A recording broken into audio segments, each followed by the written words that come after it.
tidak ada kasus seperti itu, tidak bisa juga diambil alih. Dan sekarang ini polisi sudah menyerahkannya kepada jaksa, dan jaksa seperti saya katakan tadi harus mematuhi semua aturan dalam menegakkan hukum ini, walaupun yang disidik ini sekarang sudah adalah mantan pejabat di Kejaksaan Agung sendiri, dan seluruh komponen masyarakat, akademisi, LSM, semuanya lah masyarakat juga mengawasi ini supaya hukum itu betul-betul kita tegakkan bersama. Jadi, rekan wartawan, terima kasih sudah menunggu.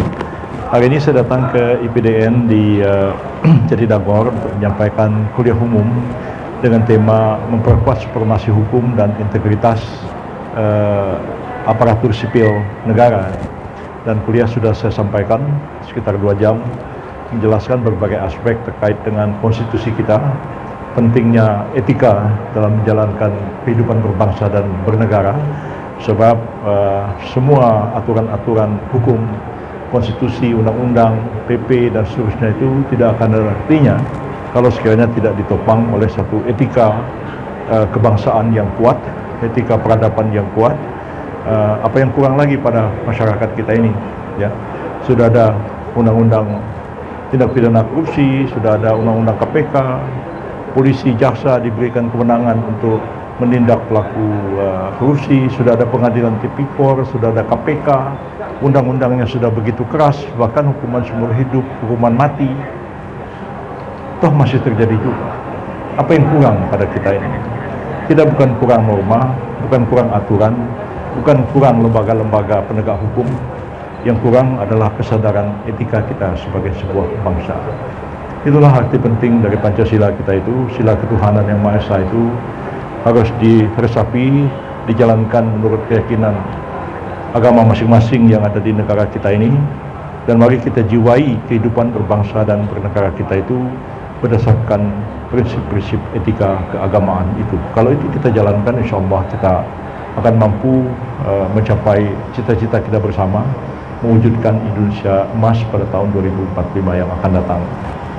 Selain itu, saya juga menyampaikan ucapan terima kasih kepada Pak Rektor dan segenap sivitas akademika IPDN yang hari ini menyampaikan menganugerahi saya penghargaan apa namanya tadi Pak Rektor?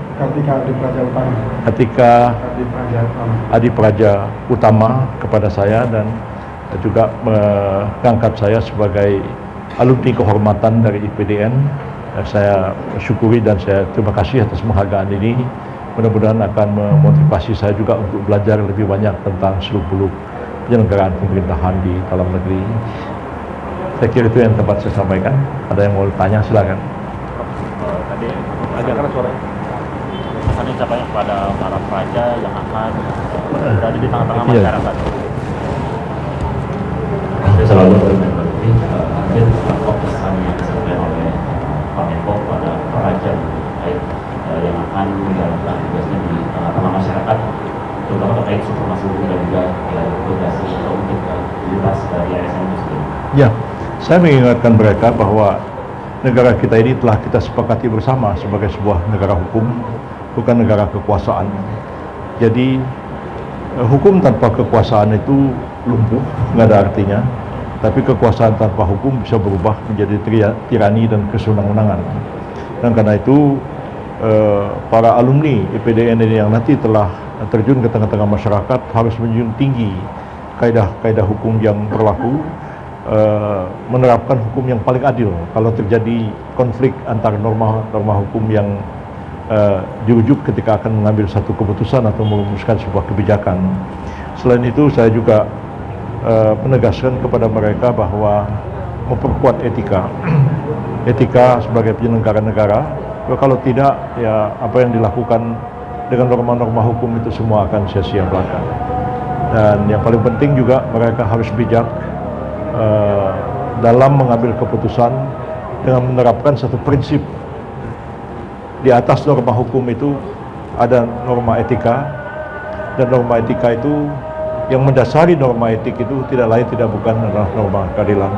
Dan itu yang harus dilakukan, karena masyarakat kita ini mau demokrasi, ekonomi berkembang tinggi, apalagi ekonominya tidak berkembang misalnya, tapi tanpa keadilan, ya masyarakat itu berontak juga akhirnya, melawan juga pada akhirnya.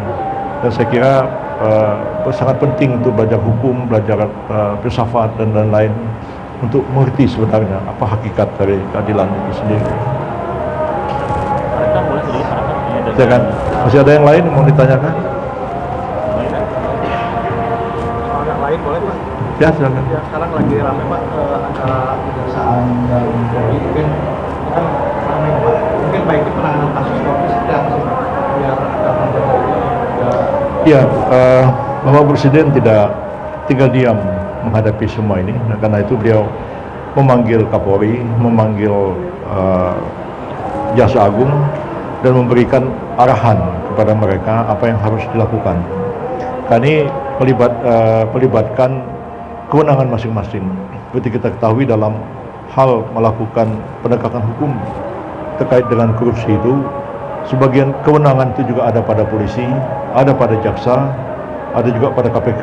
Tiga-tiga institusi ini sama-sama memiliki kewenangan dalam melakukan penyidikan korupsi. Hanya bedanya kalau polisi hanya melakukan penyelidikan dan penyidikan, jaksa bisa melakukan penyidikan, penuntutan, KPK juga sama, penyelidikan, penyidikan dan penuntutan.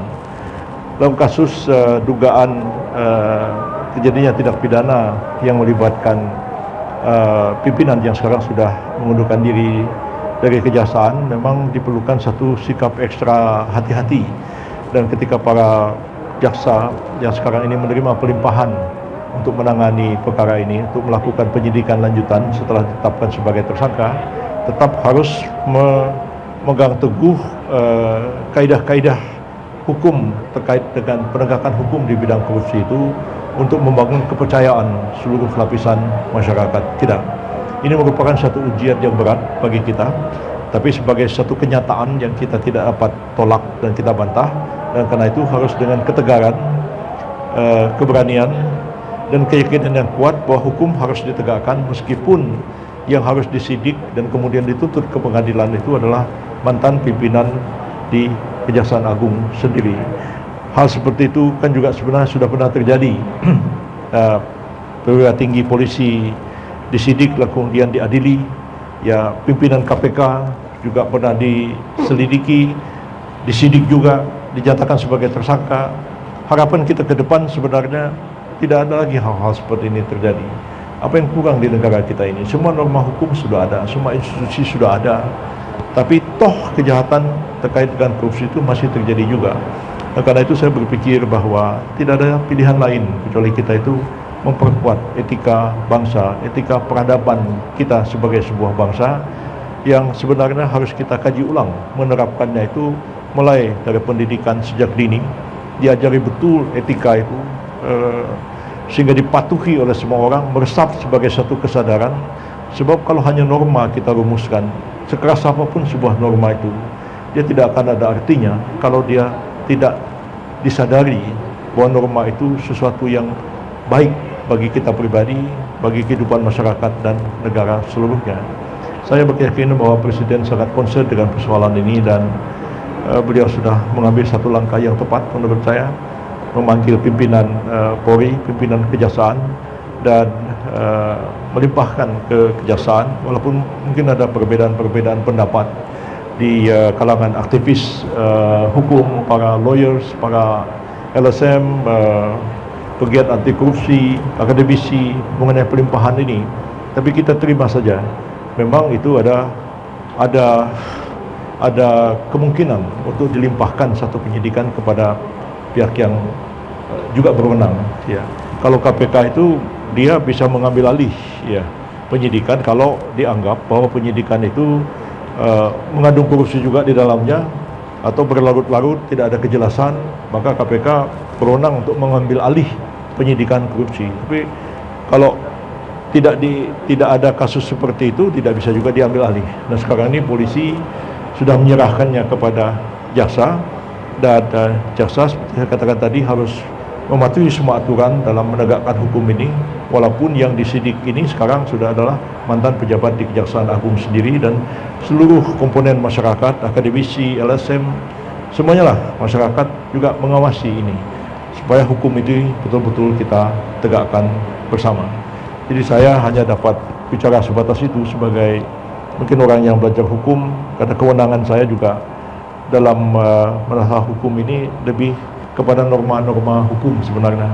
Koordinasi dalam norma, koordinasi dalam HAM, bukan penegakan hukumnya. Kalau penegakan hukum itu berada di bawah Menko Polhukam, jadi saya nggak bisa masuk terlalu jauh. Ya. Itu ya. Tapi saya yakin apa yang dilakukan Presiden, Pak Menko Polhukam juga sudah on the track, dan kita harapkan ini bisa terselesaikan dengan baik. Ya, artinya hukum akan ditegakkan dan sampai kepada proses dan selanjutnya penyidikan ini kalau memang cukup bukti kan bisa tingkat sampai kepada penuntutan di pengadilan. Sama-sama kita tunggu perkembangan ini. Cukup ya? Iya, baik. Subscribe, share, like, and comment. Subscribe, share, like, and comment. Subscribe, share, like, and comment. Subscribe, share, like, and comment. Subscribe, share, like, and comment.